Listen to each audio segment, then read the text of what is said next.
So far what we have looked at is the three financial statements of financial accounting, the core financial statements, the income and expenditure statement, the balance sheet, and then the cash flow statement.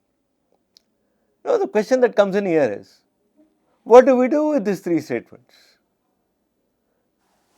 What can I get out of I can certainly know what is the profit, I can certainly know what is the cash balance that the company has on a particular day, I can know what is the profit that the company has made during a period of time, I can know where has the cash gone out, where has the cash come in, etc., etc.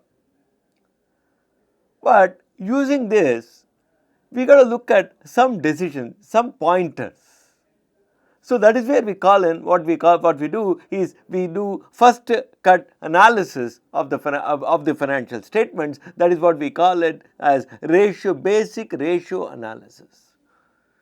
We calculate some ratios. I know the company has made a profit, perfectly all right.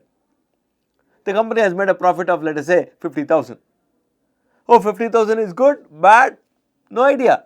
Now let us say the sales that is there in the company is about, let us say, 10 lakhs.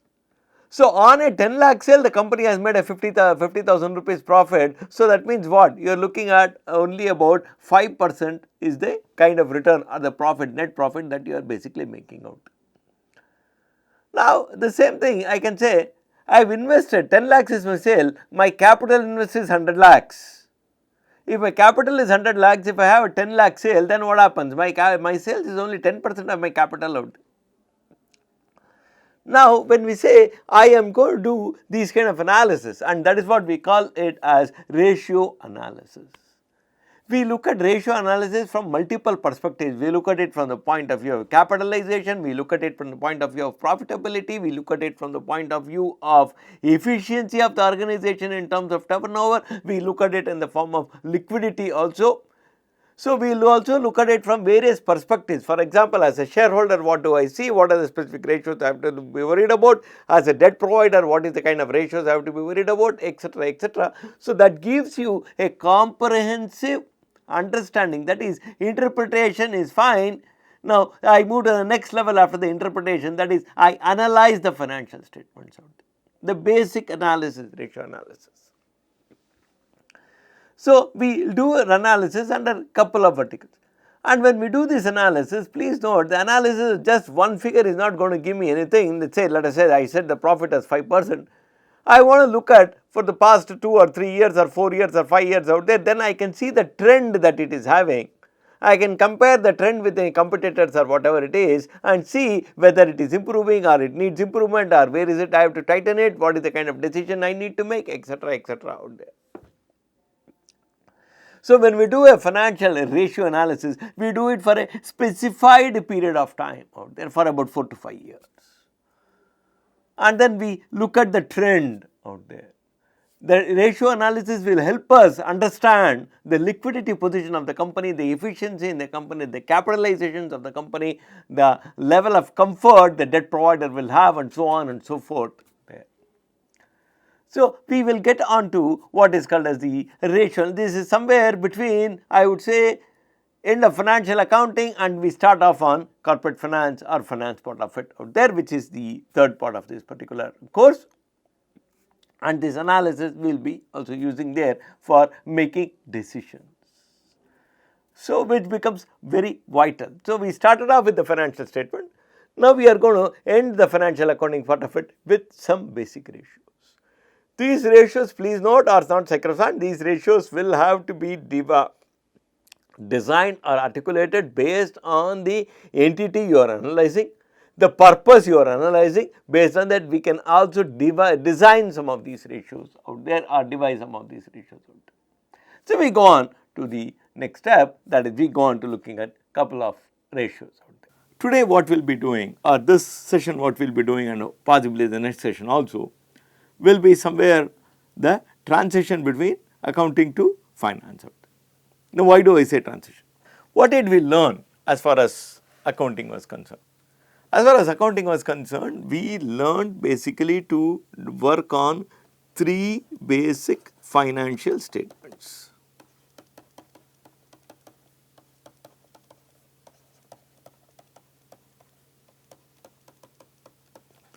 That is, we learned balance sheet, we learned income and expenditure account, income and expenditure statement,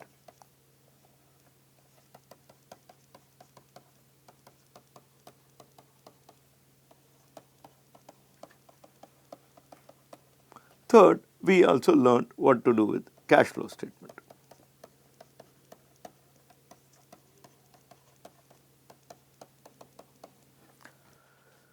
Now, what do these give?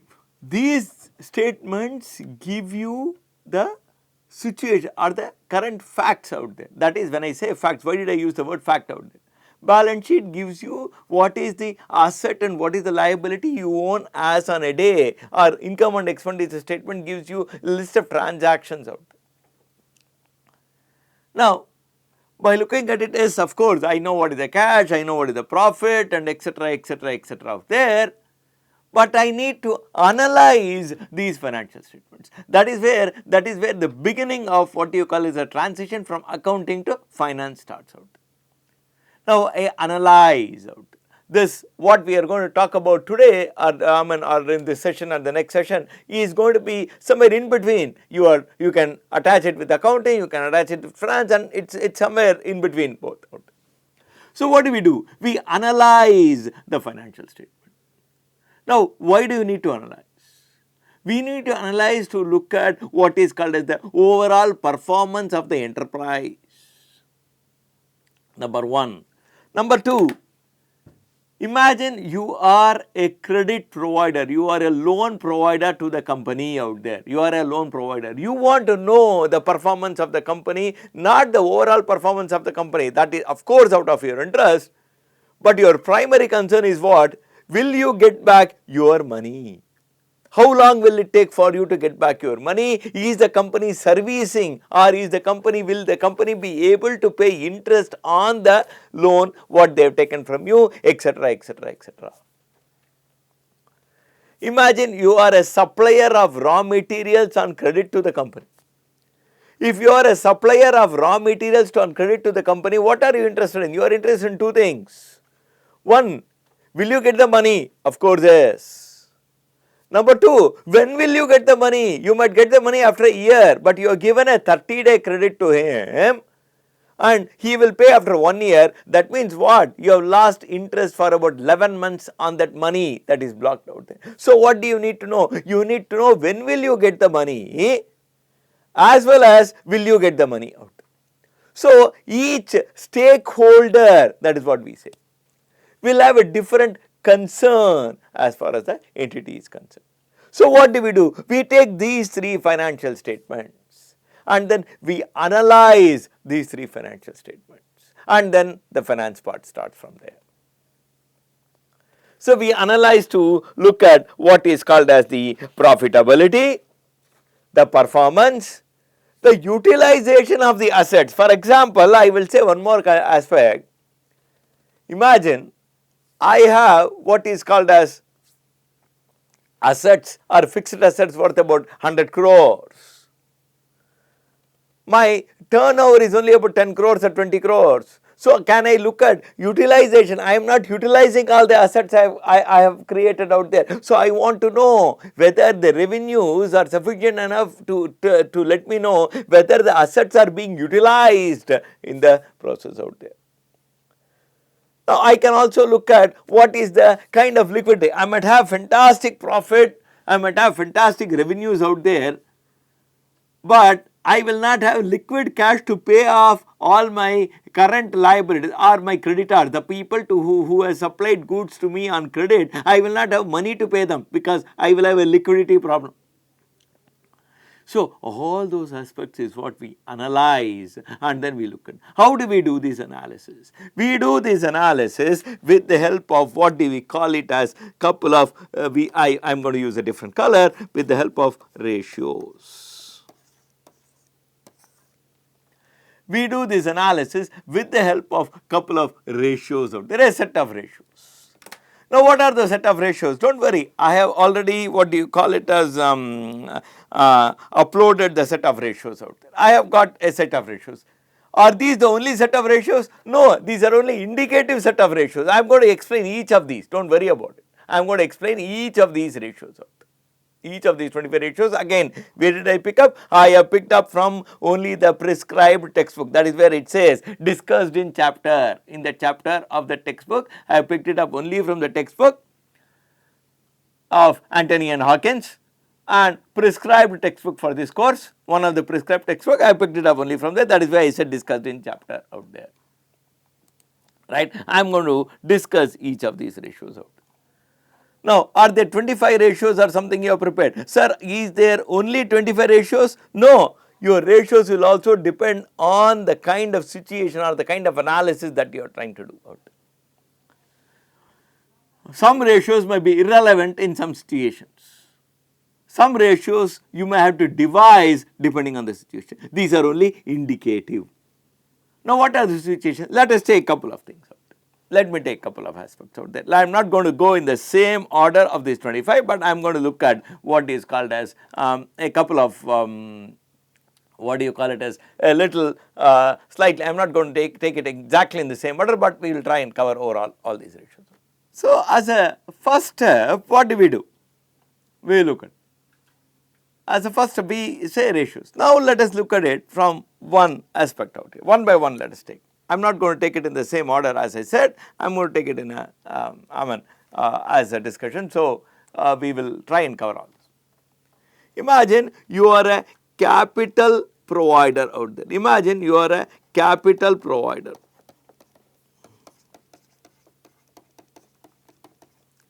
And in that capital, you are a debt provider. So, what are you interested in? I am interested in knowing whether there are two things I am interested in knowing. What is the composition of the capital?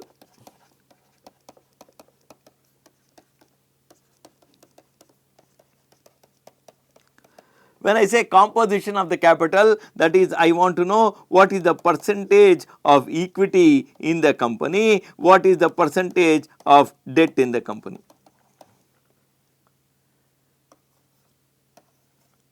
Now, why do I need to know it? Let me give a very simple example. I am giving very crude definitions and very crude simple examples out there. Well, who are equity shareholders? Equity providers are the owners of the enterprise. Equity providers are the owners of the enterprise out there. Now, imagine I am a owner of the enterprise. I have contributed, let us say, for example, $100 as equity. You can add any number of zeros. When I contributed $100 as equity capital out there, what is my liability? What is my in the sense, what is my loss, maximum loss? My maximum loss is limited to this $100 out there, because I have provided $100 as equity capital. Company is a separate entity, I am a separate person, I have provided $100 to the company, and the company owes that money back to me, perfectly fine. When they close down, perfectly all right. But and I also operate the company. I sit on the other side and then I operate the company. Now, the company has got $100 as equity. Now, personally, what is my what is my loss? My loss is limited to that $100. Now, imagine I borrow $800, and let us say the total capital is $900 in this case, perfectly all right. Then whose risk is high?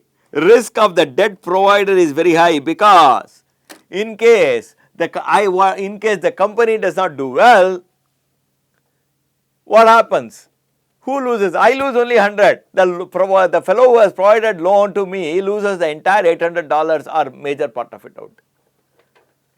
Or the other way around, moment he has provided $800, I sit on the other side and run the company. What is my first objective? My first objective is to pull out my money. Now there is $900 capital. I will withdraw, or I will take a loan from the company of $100, or I will withdraw $100 from the company. I can do drawings. I explain drawings.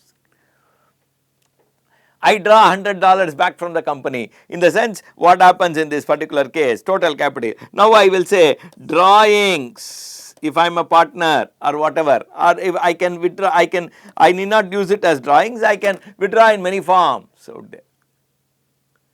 I withdraw $100 from the company. Now what is happening? My investment in the company is 0. So I will have no interest to run the company goes to a loss, the debt holder basically faces a loss out there. This is a very crude reason I explained what it is.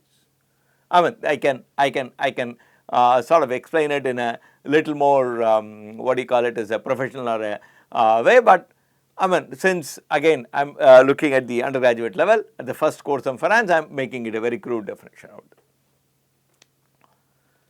So what is happening? So I need to know how say, for example, if the same thing, if this fellow had contributed, for example, if the equity fellow instead of contributing $100, if he had contributed $10,000 out there and borrowed 800, then what happens? I know my money will be safe because that fellow has dug his fingers little more deeper because he has put in $10,000 equity holder, so he will run the company properly. And my what I have contributed is only $800. So my money is relatively safer in the process out there. So you can argue with me, can there not be a company where debt is higher than equity? Well, there can be situations. I am not completely ruling it out, but normal situation, that is all what we look at. We always look at a equity to be a little more higher than what you call it as compared to the debt portion of it, because there is a cost for everything out there. There is a cost for debt and there is a cost for equity. Now, so as a capital, I will come to the cost part of it a little later. Now, as a capital provider, I am looking at debt and equity out there. So, as a debt provider, what am I looking at? I am looking at the first one, I am looking at what is called as debt equity ratio. I am looking at what is called as debt equity ratio, the percentage of debt and the percentage of equity in the capital structure, so that I know how safe is my debt out there.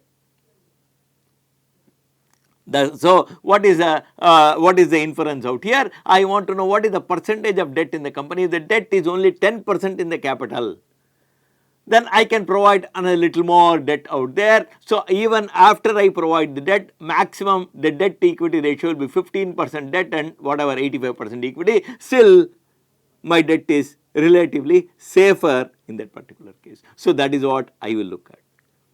Now is there a benchmark percentage? Well, it varies with the kind of what is called as the industry you are analyzing. I do not want to give a benchmark, textbook might have some rough benchmarks out there, but personally I do not want to give a benchmark because it varies with the kind of industry that you are analyzing. If it is an asset intensive industry, asset intensive, for example I say refinery and so on, your debt could be slightly higher. If you are looking at a service industry, for example, let us say any of the IT firms like Infosys or etc., your debt component is almost 0 out there. Equity component is very high because you are not investing in huge amount of assets per se in that case. So it varies with industry to industry. There is no, is there a standard? Well, yes and no, that is what I would say, and I will leave it there. So when I say equity here and I say debt, debt means higher, I mean all the long term borrowing only.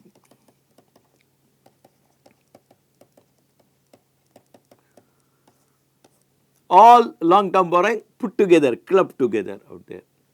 When I say equity, here I mean all money belonging to equity holders.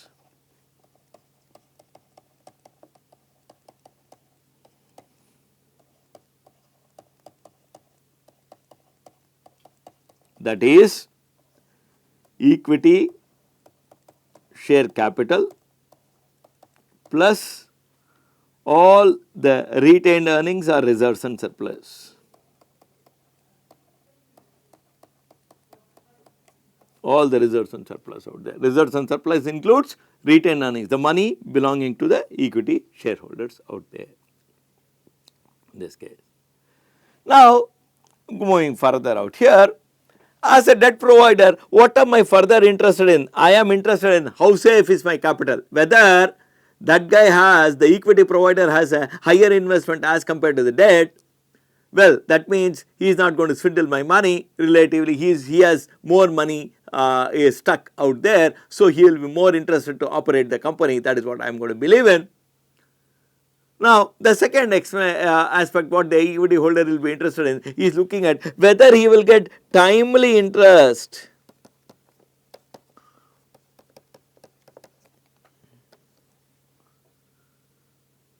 Whether he will get timely interest or whether he will get timely what is called as, supposing the principal repayment is in various installments. I borrow 10,000 crores and every year I pay 1,000 crores back timely, that is timely repayment of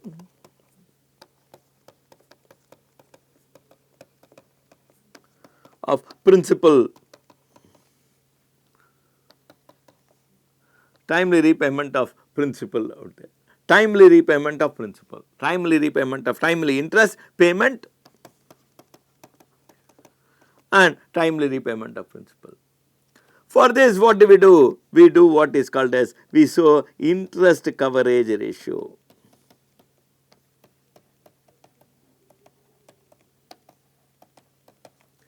That is, we say that whether the profit before interest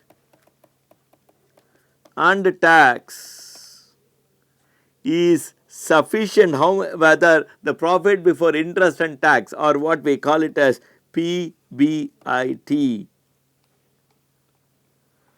This PBIT is how many times the interest out there.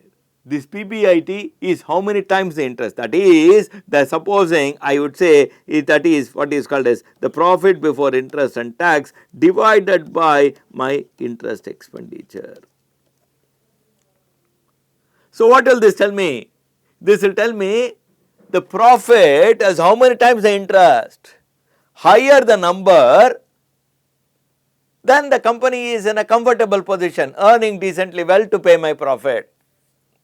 Sir, profit is not equal to cash. Yes, profit is not equal to cash, but profit has to get converted to cash eventually. That is the belief what we will all work with. Profit has to eventually get converted to cash.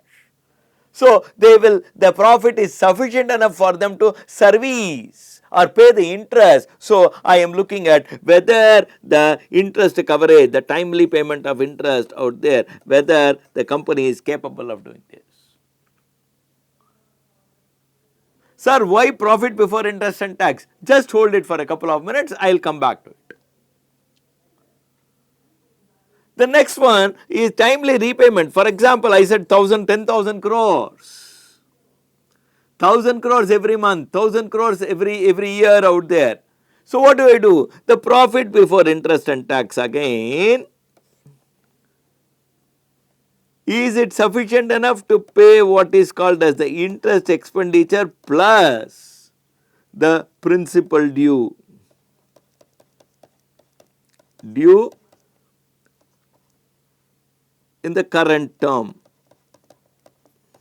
Current term means in the immediate whatever, that particular period out there. In the current term means current period out there. The principal due instead of current term, let me use the same what do you call it as language, let the current period. In the current term means current period. Supposing 10,000 crores and you are paying 1,000 crores and there is an interest expenditure. So, how many times is the profit compared to my interest expenditure plus whatever is the principal that I have to repay this particular term out there, this particular period out there. So, that will again be a number.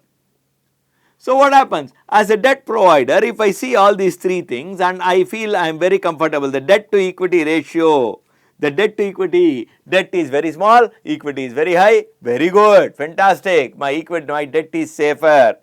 The profit before interest and tax is about 15 times, 20 times, 25 times the interest expenditure or 30 times my interest expenditure, very good, my interest I will definitely get it back. The profit before interest and tax is what is called as, is about 10 times the interest expenditure plus the principal that is due this term, well, it is safe. Now, as a debt provider, I look at these three basic aspects and then I will decide whether I can provide additional debt, what is the interest rate I have to charge on the debt, because the interest rate on the debt depends on the risk characteristic. What is the risk characteristic? The safety of your money. If your money is very safe, interest is low. If your money, the safety of your money is low, interest is obviously very, very high. Risk and what do you call it? It's a function of risk out there. If risk is high, your expected return is also very high. Simple. If you invest money in State Bank of India fixed deposit, what is the interest rate you expect? Something around 5.5 or 6, whatever is the ruling rate now. If you invest money in the stock market on an equity, what is the interest rate, what is the return you are expecting? Not the same 5.5 or 6%. It will be far higher. Why? Risk is high. Here you are assured State Bank of India will definitely give you the money after 1 year. There you don't know which direction the market is taking. So, risk and expected return. So, what happens? Now, if the cushion is very high, then obviously the kind of interest I will demand as a loan provider will also be relatively lower. If the cushion is very, very tight, then the kind of interest I will demand will be very high, because I am taking a huge amount of risk out there. So, are our interests not standardized? Well, no, it can always be negotiated. It is always depends on the risk profile. Not I won't use the word negotiated. Based on the risk profile, it is negotiated. That is the term I have to use. Based on the risk profile, the interest rates are negotiated. Now, as a capital provider, what did we talk about out here in this particular case? 1 second, let me move it. We talked about everything from the debt provider point of view. Now, I am going to talk about from the equity provider point of view. I am using a different color.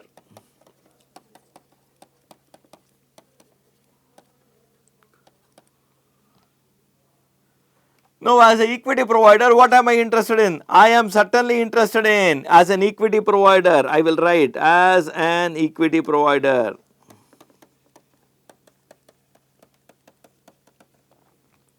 I am certainly interested in debt to equity. Why am I interested in debt to equity? Now, please note, why am I interested in debt to equity? Now, let us get to the reason for it as an equity provider.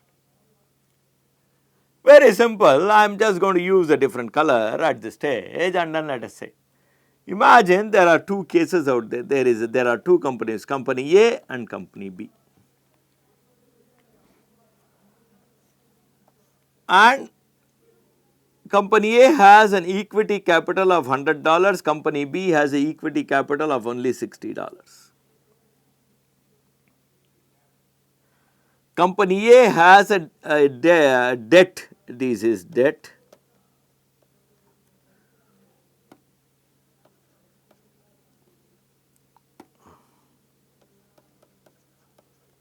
that means borrowing, equity. Company B, A has a debt of 0, company B has a debt of $40.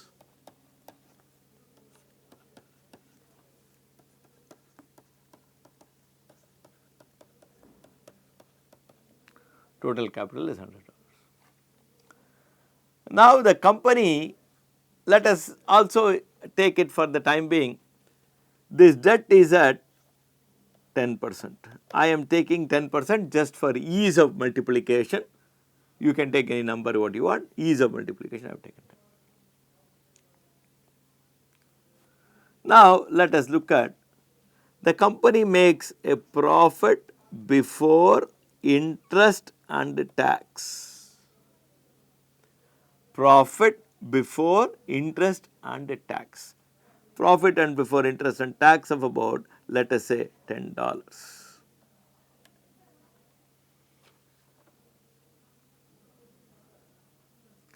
Now, what happens? I pay interest.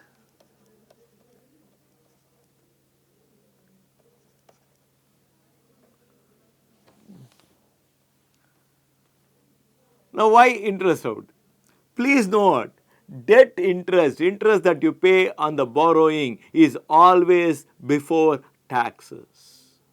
Is always before taxes. Interest that you pay on the borrowing is always before taxes. The interest component here is 0. The interest component here is $4. Why? 10% of 40 is $4.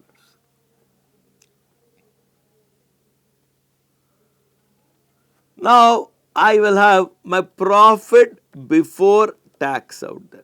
I is gone, is about $10, is about $6.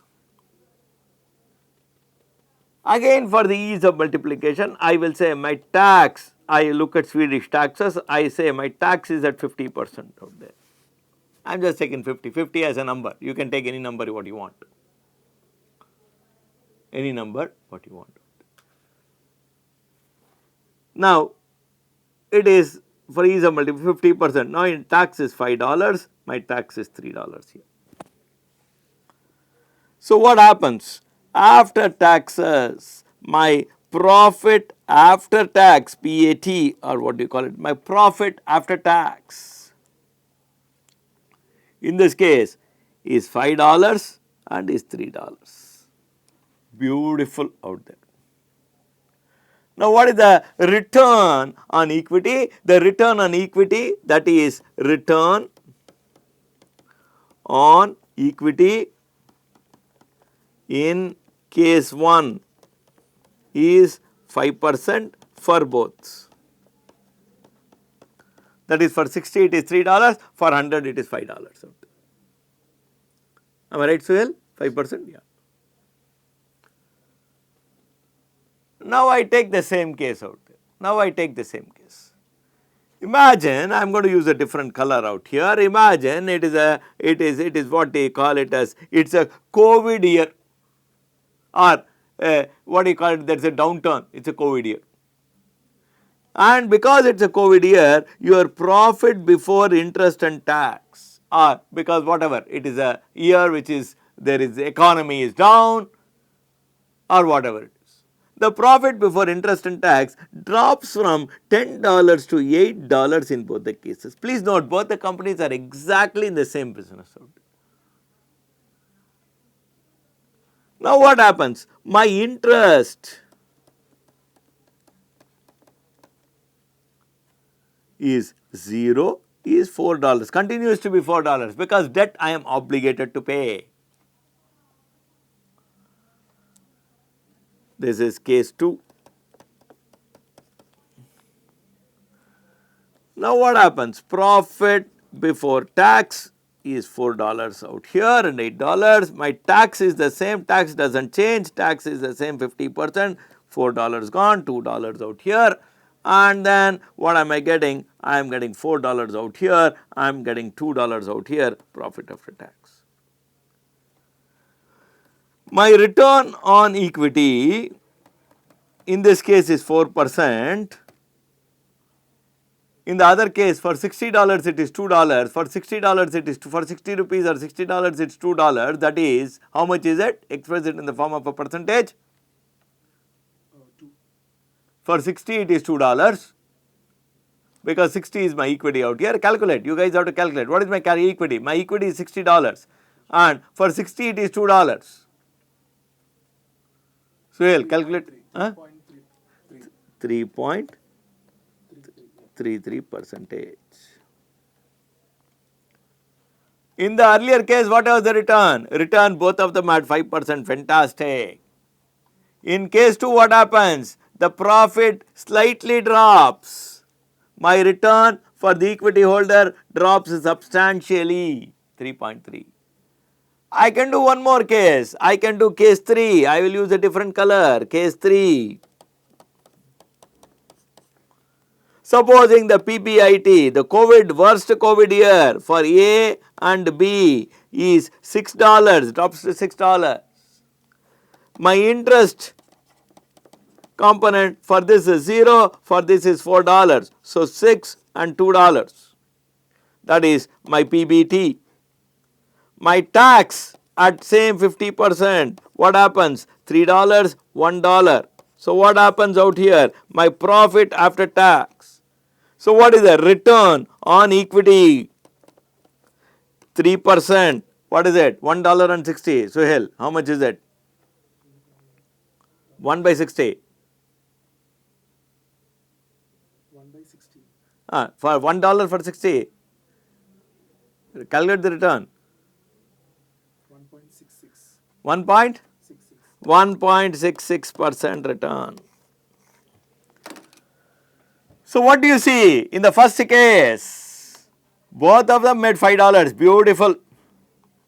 But when downturn happens, the debt holder continues to earn the same $4. The debt holder continues to earn the same $4 out there. Even in this case, the debt holder continues to earn the same $4 out there. And even in this case, the debt holder earned $4 there. Debt holder does not take the cut. Debt holder continues to earn the same thing.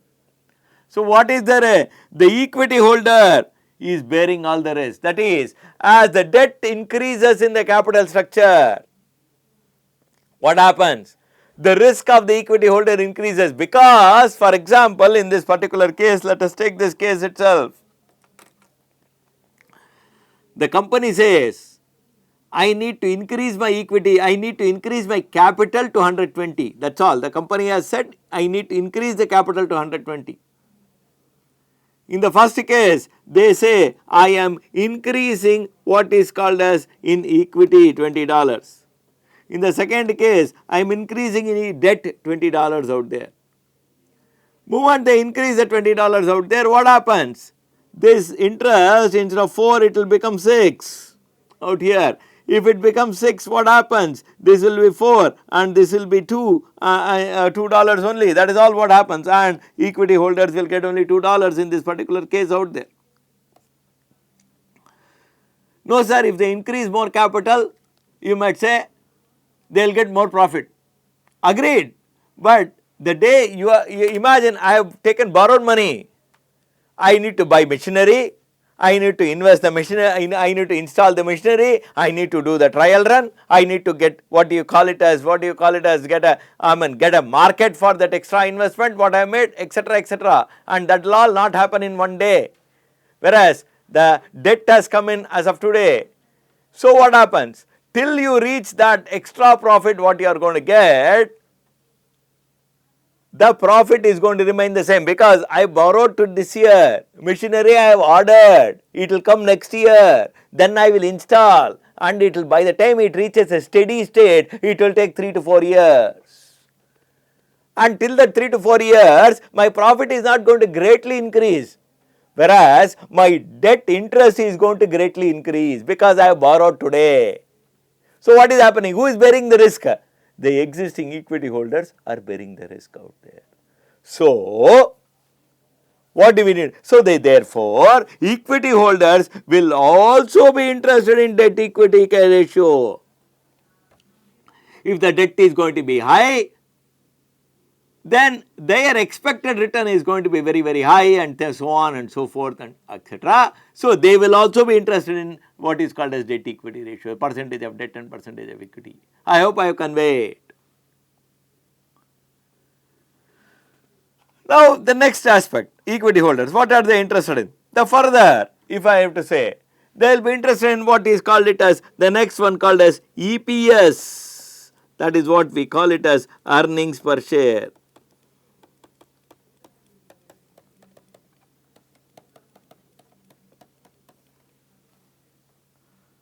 What is earnings per share? My profit after tax divide by number of equity shares, or the other name they call it is number of shares outstanding. Number of shares outstanding, that is the other name what they will call it as. This is what I am just going to put it in what do you call it as I mean, you should not get confused if I put it like that, like this. I would say this is either R out there, 1 second, or it is called as, I will just circle it out so that you guys will know very clear about it. So that means what is it? How much how many dollars profit belongs to every share that is there in the company. The company has 10,000 shares. The profit after tax is something. Now, what is the earning each share? Because profit after tax belongs to whom? Belongs to the equity holders. Profit after tax belongs to whom? Belongs only to the equity holders. So, what is the earning each share has made? That is all what we see, and that is what we call it as the EPS, or earnings per share. Now, the next aspect what we talk about as an equity holder, I will also be interested in what is called as the market price. Market price, market price. They are interested in knowing the market price. Market price you will know from the market. You just go to login to nscindia.com or indiasindia.org or BSE India, whatever it is. You will know what is the price per share. And the price per share can keep changing every minute, perfectly alright. You will know that. More interested in what I want to know is what is the price to earning multiple.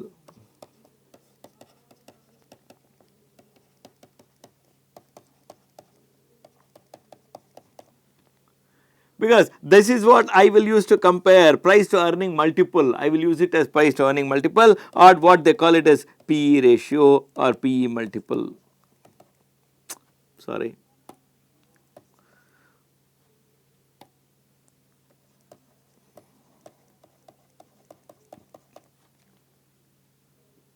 What is this price to earning? Market price is X. Now, how many times, what is the market price? That is, market price is a reflection of the performance, earnings of the company. So, what is the, what am I looking at? I am looking at how many times the earnings per share is the market price per share. Supposing I say that I have I've just taken up today's price of Infosys. Today is 19th of January or 18th of January, sorry, 18th of January out there. The closing price of, let us say, Infosys share as of today per share is rupees 1545.40 in fee. I have taken in fee because all of you know about it. I am just using it as an example. I am not advertising for it, I am just using it as an example. We take in fee and 15.45.40. Now, I have my EPS of INP, that is Infosys price per share, the basic EPS I am taking roughly. I am not taking today's EPS, I am taking the rough basic EPS of about, let us say, about 50 or 51 out there, roughly about 51. It is not exactly, it is roughly around 51 basic EPS out. That means what the price is, how many times? The price is how many times? 1545.4 divided by 51, Suhail, what is it? 30.30. That means my price to earning multiple is 30.30. That is 50, what we call it as market price divided by my EPS. So, what is it? I have my EPS ready, I have my market price ready, market. So, now I know what is the price earning multiple. I will know how many times I multiply with the price, how many times I multiply with the EPS, I will get the market price. I have a rough range out there. So, I will also know, sir, will the PE keep changing every minute? Yes, the PE can keep change every second if you keep on calculating, but I have what is called as a ballpark figure out there. I know the PE is in the range of roughly around 30. I know the EPS is around the range of 51, fine.